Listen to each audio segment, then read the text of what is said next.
स्वागत है मेरी फेरी टेल एडवेंचर में।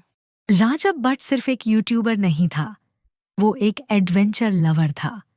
वो हॉन्टेड जगहों, वीरान गांवों और भूली हुई कहानियों की तलाश करता था। 1 करोड़ से ज्यादा सब्सक्राइबर्स के साथ वो पाकिस्तान में अर्बन एक्सप्लोरेशन का सबसे बड़ा नाम बन चुका था। लेकिन उसके अंदर कहीं ना कहीं एक खालीपन था। उसे सिर्फ व्यूज या फेम नहीं चाहिए था, उसे वो कहानी चाहिए थी जो उसकी जिंदगी को बदल दे। और वो कहानी उसे मिली एक ठंडी नवंबर की सुबह। राजब उस दिन नॉर्दर्न पाकिस्तान के एक रहस्यमय जंगल में शूट कर रहा था। लोग उसे कहते थे खोई हुई दुनिया का जंगल। एक पुरानी अफवाह थी कि वहां एक पोर्टल है जो हर 100 साल में एक बार खुलता है।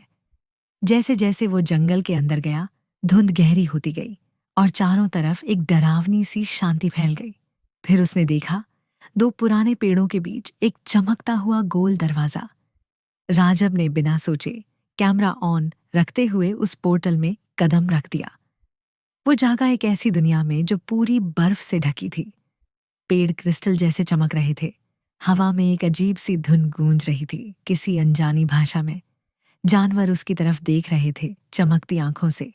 ये थी एल्थेरिया, एक खोई हुई जादुई दुनिया जहां बर्फ कभी नहीं पिघलती। तभी धुंध से निकली एक बर्फीली रथ जिसे खींच रहे थे चांदी जैसे भेड़े। उसमें से उतरी एक लड़की, चांद जैसी रोशनी लिए, नीली चमड़ी, बर्फ जैसे लंबे बाल, उसकी आंखें जैसे जमी हुई समुंदर हो। तुम कौन हो? उसने पूछा।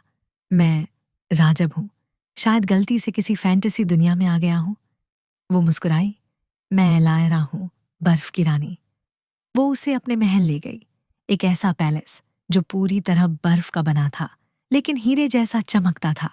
एलायरा काइंड थी, प्यारी थी, लेकिन थोड़ी दूर दूर भी, क्योंकि उस पर एक भयानक श्राप था। उसका दिल बर्फ का बना था। अगर उसने कभी सच्चा प्यार महसूस किया, वो पिघल जाएगा और वो मर जाएगी। राजब को ये नहीं पता था। वो वहीं रुक गया, सोचते हुए कि शायद वापस जाने का रास्ता मिल जाएगा। लेकिन जैसे जैसे दिन बीते और रातें लंबी हुई, कुछ बदलने लगा। वो साथ हंसते थे, सितारों को छत से देखते थे। राजब उसे अपने वर्ल्ड की बातें सुनाता और एलायरा उसे बर्फ के बीच छुपी हुई झीलें दिखाती जहां बर्फ के टुकड़े गाते थे। एक रात वो चुपचाप उसके कंधे पर सिर रखती है। उसका दिल पहली बार धड़कता है।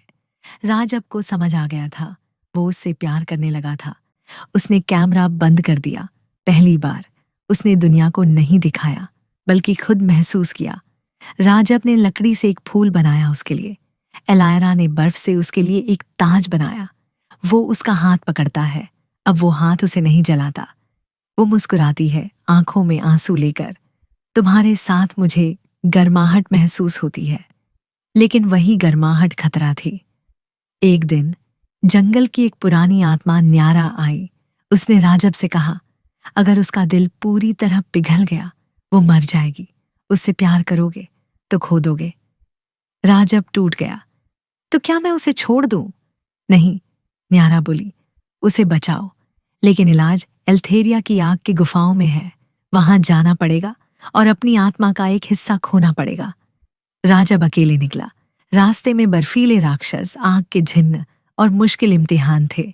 आखिरकार वो पहुंचा सैक्रिफाइस की लॉस तक, वो जादुई आग जो किसी भी श्राप को तोड़ सकती थी। लेकिन एक शर्त थी, उसे अपनी यादें देनी होंगी, अपनी पहचान, अपना नाम। राजब रोते हुए उस लॉ को देखता है। अगर खुद को भूलना ही उसकी जान बचाने का तरीका है तो ठीक है।